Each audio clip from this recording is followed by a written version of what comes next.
Les portes vers la supraconscience. De Jean-Pierre Aulas. Comprendre le plan astral. Le plan astral est une couche énergétique qui fait partie de la conscience de tous les êtres en évolution ayant dépassé le stade animal de l'évolution. Ce plan énergétique possède des propriétés particulières qui lui confèrent la capacité de représenter, dans le monde de la conscience, un vaste éventail d'images créées dans l'expérience par les êtres en évolution. Ces images, qui s'étendent à l'infini, sont le moyen par lequel ces êtres interprètent le monde inversé de la matière. Dans cette couche de conscience, les rapports entre la lumière et les forces de gravité du cosmos sont totalement suspendus, de sorte que la gravité, qui dans l'univers sert à maintenir les mondes ensemble, n'a aucun pouvoir. Et cette absence de pouvoir de la gravité dans le monde astral, ou dans ce qu'on appelle le plan astral, permet à ce dernier de créer ou d'être reconnu comme un monde d'imagination où toutes les possibilités existent et où toutes les réalités sont conditionnées par l'expérience acquise.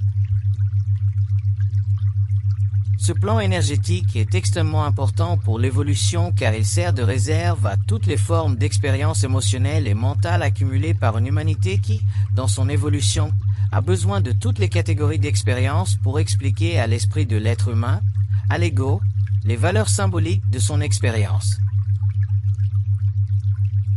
Le monde astral n'est pas un monde réel, mais c'est un monde qui contient en lui-même toutes les possibilités de la réalité.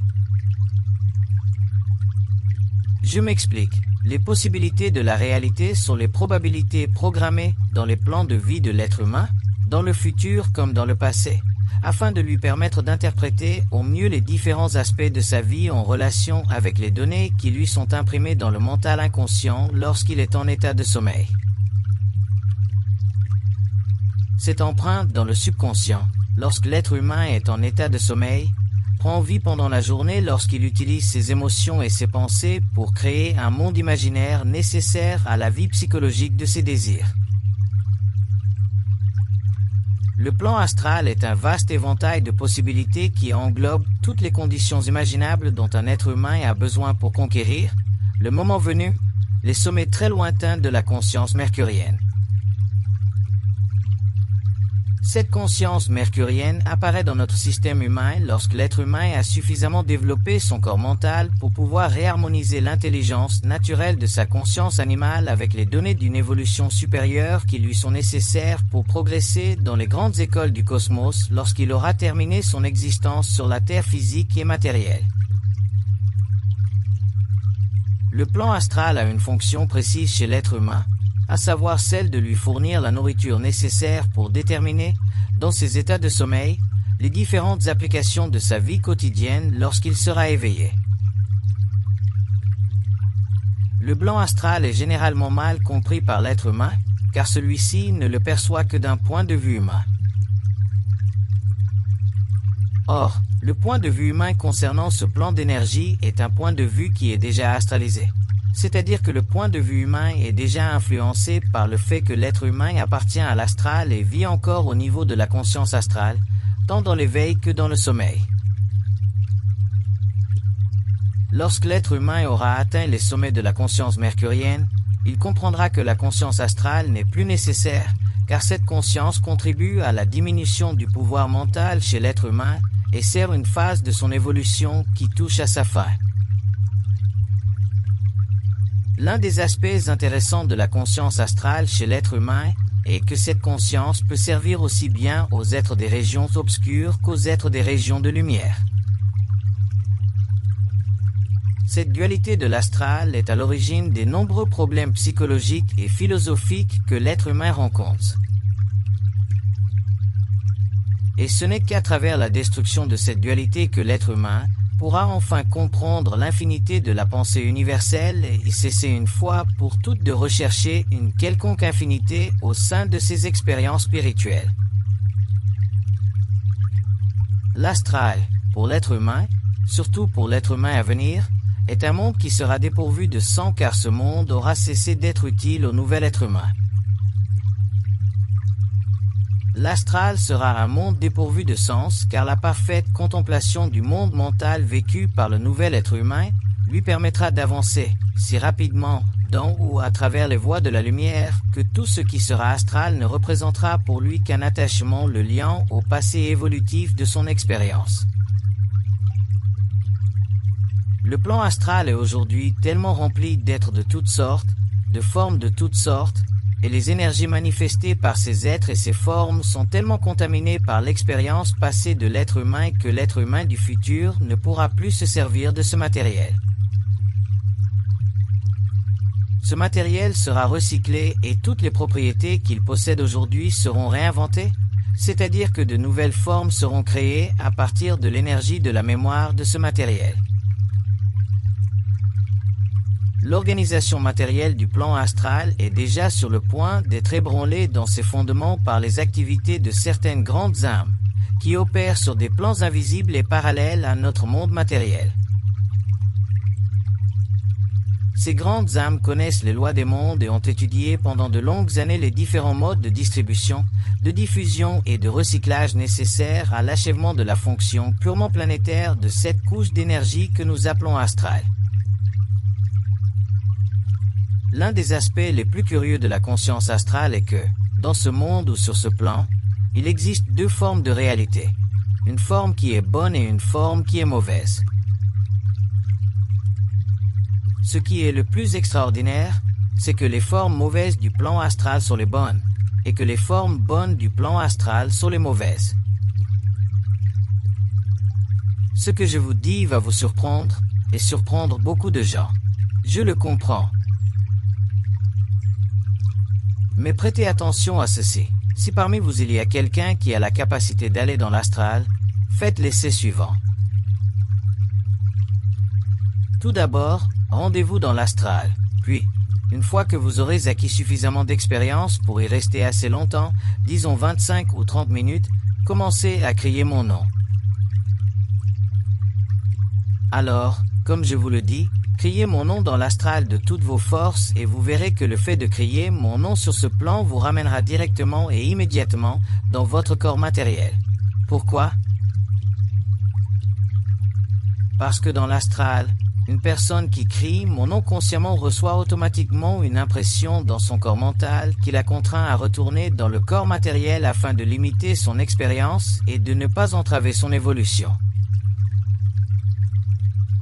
Étant donné que l'être humain est multidimensionnel et opère sur plusieurs plans simultanément, tout être humain capable, sur le plan matériel, de contrôler l'énergie de son supramental peut également, sur les autres plans, contrôler l'évolution des êtres qui s'y trouvent. Et c'est en raison de cette situation, de ce pouvoir si vous voulez, que certains êtres humains contribuent à l'évolution de l'humanité. Quand je parle du plan astral, je fais référence à un monde qui sert à l'être humain tant qu'il est prisonnier de la gravité sanitaire de la planète sur laquelle il évolue.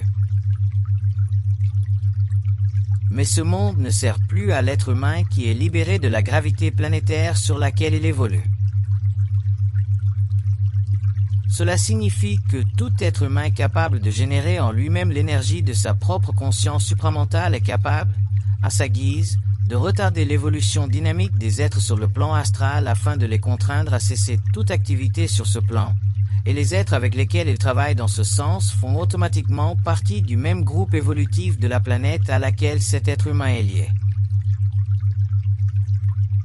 Il est très important de comprendre les aspects déformés de l'évolution astrale et de ne pas confondre l'expérience astrale dont parlent les gens avec l'expérience dynamique de la conscience astrale dont certaines personnes souffrent inconsciemment. Beaucoup de gens croient que le voyage astral est un bienfait pour l'être humain. Dans un certain sens, c'est vrai, à condition que l'être humain possède de l'imagination et qu'il utilise encore son intelligence pour cultiver, sur le plan matériel, l'expérience astrale qu'il a vécue. Mais l'être humain ne comprend pas encore, car ses connaissances ne lui ont pas encore été révélées, que le plan astral est en réalité un océan qui a, sur le plan cosmique, la même fonction que l'océan peut avoir sur le plan matériel. Or, la fonction d'un océan dans l'univers est de générer une force suffisamment puissante sur le plan où il se trouve pour contraindre tous les cycles évolutifs de ce plan à y revenir un jour. Il en va de même pour l'astral.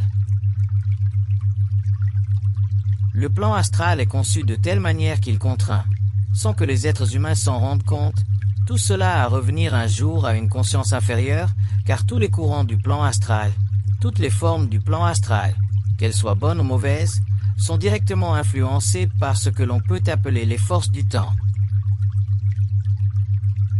Or, les forces du temps sont des courants d'énergie très puissants qui empêchent l'être humain de pénétrer dans la lumière et le maintiennent prisonnier de ses illusions.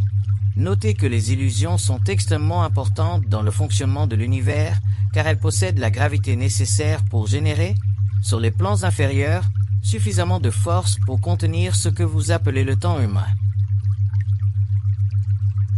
Mais lorsque le temps humain est détruit, lorsque la conscience de l'être humain, devenu supramentale, n'est plus dans le temps, toutes les forces de l'astral deviennent impuissantes et la gravité de ce monde cesse d'être active, ou plutôt, cesse d'agir à l'intérieur de son esprit, de sorte que cet être humain, libéré du temps, ne peut plus jamais retourner dans l'astral, c'est-à-dire ne mourir jamais d'une mort noire. Toute forme d'immortalité dans les mondes en évolution exige que les êtres humains soient totalement libérés des courants de l'astral. Et puisque les forces que vous appelez forces du mal opèrent dans le sens de la domination, le monde astral, par ses forces, est un monde ou plutôt un entrepôt où se trouve toute la matière nécessaire pour retarder le moment où l'être humain entrera dans la lumière, libéré du temps psychologique humain et capable, par ses propres forces, de combattre les courants ou les forces qui évoluent dans le monde astral. Il est évident que l'enjeu pour le monde astral, vu d'un point de vue cosmique, est très vaste et très grand, et d'une importance capitale pour l'involution ou l'évolution de l'humanité. Comme les êtres humains pensent, ils n'ont aucun appui dans leur esprit pour rompre tous les liens avec ce plan énergétique. Ils se servent de ce plan pour faire des expériences dont ils sortent plus ou moins avantagés, selon la manière dont ils pensent d'une façon ou d'une autre. L'expérience de l'astral a été pour l'être humain une phase importante de son évolution car elle lui a permis de comprendre certaines choses concernant la nature des autres mondes. Mais les autres mondes ne sont pas nécessairement la réalité. Ces mondes font partie de l'organisation matérielle de toute l'énergie décadente de l'univers, créée par le mouvement des intelligences lucifériennes dans les espaces absolus. Ce que l'être humain doit comprendre, c'est que l'astral, bien qu'il soit pour lui une sorte d'expérience d'une grande valeur, est aussi, de ce fait même, une source d'enchaînement qui peut facilement le réduire à être prisonnier du temps. Or, si l'être humain doit pénétrer la lumière, s'il doit être libre, s'il doit être capable de se servir des énergies de l'âme et de transmuter l'énergie des plans selon qu'il doit construire ou détruire, sa compréhension mentale, c'est-à-dire sa compréhension pure de la fonction de ces plans, devient nécessaire. Certains me diront, mais oui, nous sommes allés dans l'astral, nous avons fait le voyage de l'âme, nous avons vécu des expériences très importantes, nous avons vu de belles choses. Je suis tout à fait d'accord. Ce n'est pas là le problème. Le problème réside dans le fait que le monde astral, le plan astral, la conscience astrale, quelles que soient ses vertus, quelle que soit sa valeur ou son importance dans votre vie personnelle, représente sur le plan cosmique, représente par rapport aux grandes écoles mercuriennes, un point de l'évolution du cosmos où la matière mentale inutilisable devait aboutir. Or, le plan astral, le monde astral, appelez-le comme vous voulez, est un monde de rejet.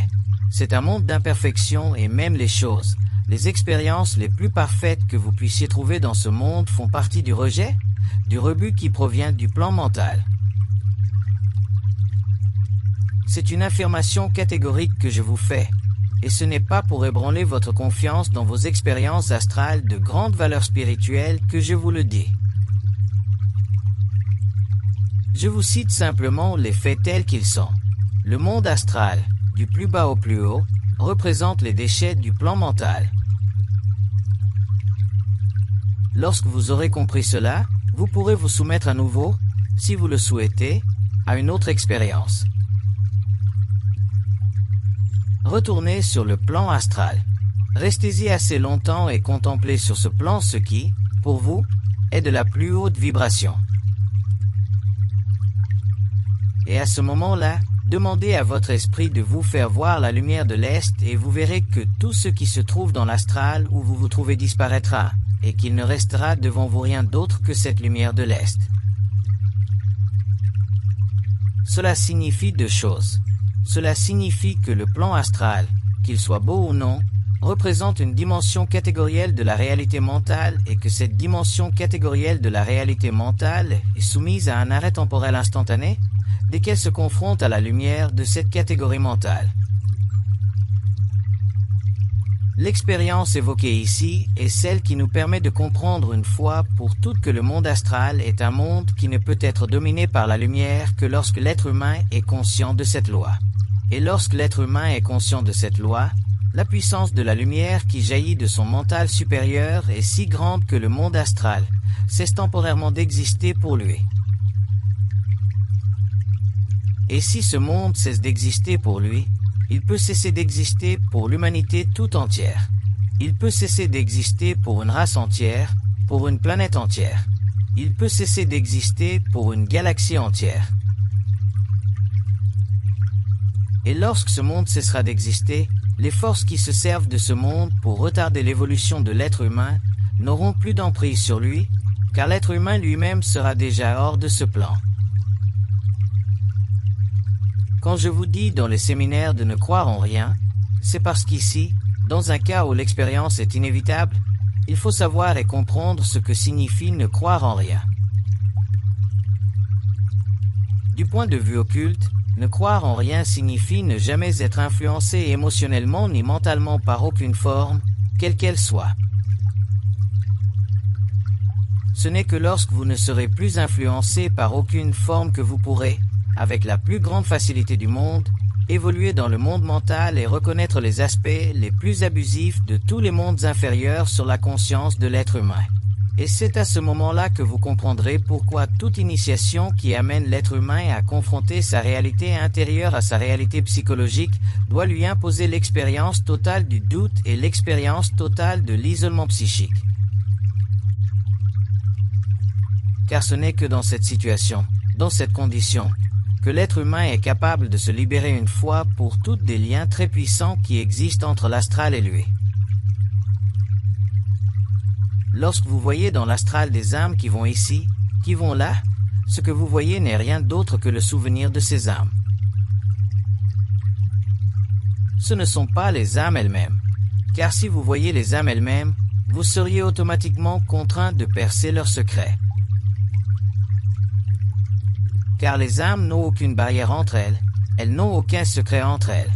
Ainsi, si vous êtes dans l'astral et que les âmes semblent passer, qu'il semble y avoir une individualité et que les personnes parlent plus ou moins entre elles, sachez une chose. Ce que vous voyez, ce ne sont pas les âmes. Ce que vous voyez, c'est la mémoire des âmes. Lorsque vous verrez vraiment une âme, vous serez dans cette âme et cette âme sera en vous. Vous ferez partie d'elle comme elle fera partie de vous. Il n'y aura aucune division. Et c'est la meilleure façon.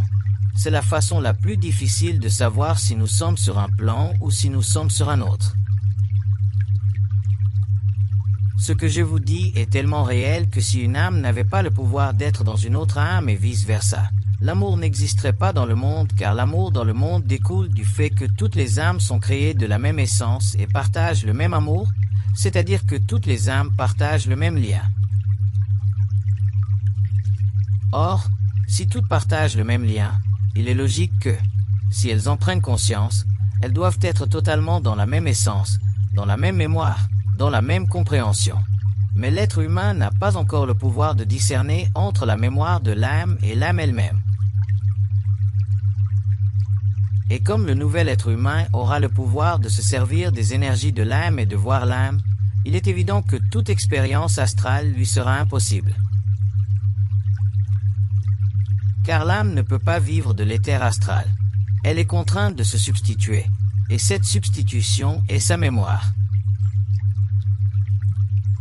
Des erreurs s'insinuent constamment dans l'ésotérisme occidental et oriental, car l'ésotérisme sur la planète Terre est une philosophie expérimentale, et toute philosophie expérimentale découle de l'expérience. Or, l'expérience n'est pas absolue mais toujours relative, car toute expérience est faite, vécue à l'intérieur d'une forme.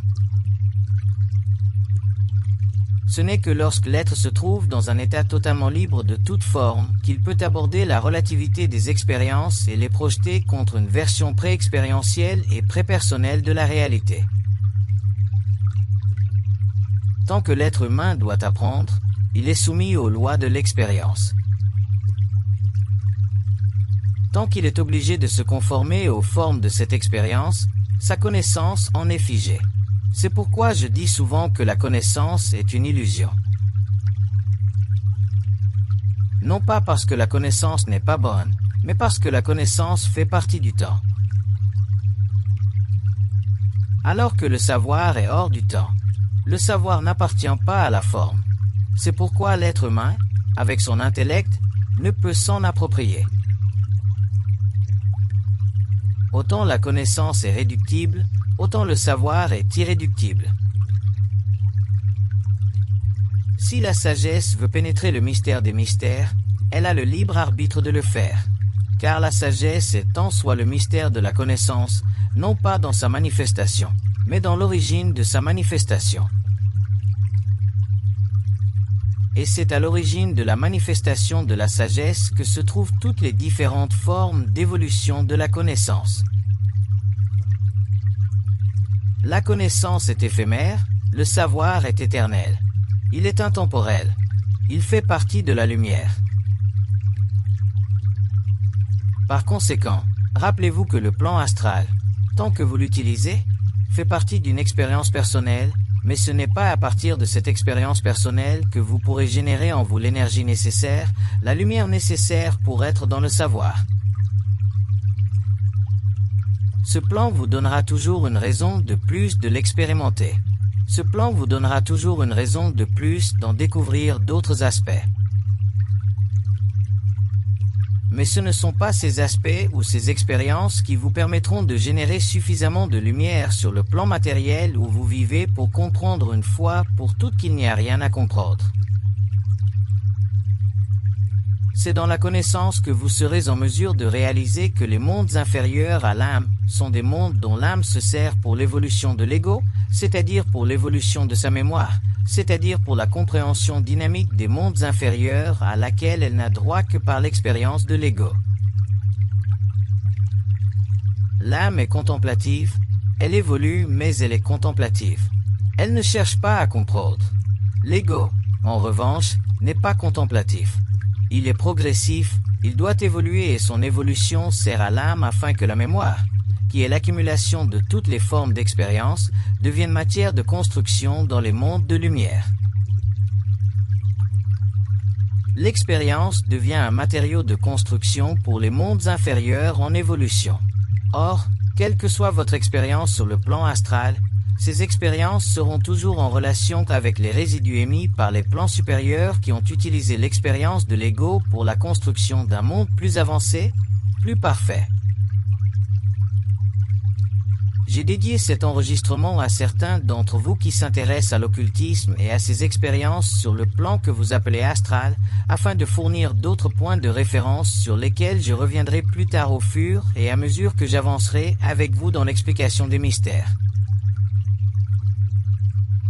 Voici donc les 3 points que vous devez savoir concernant l'astral.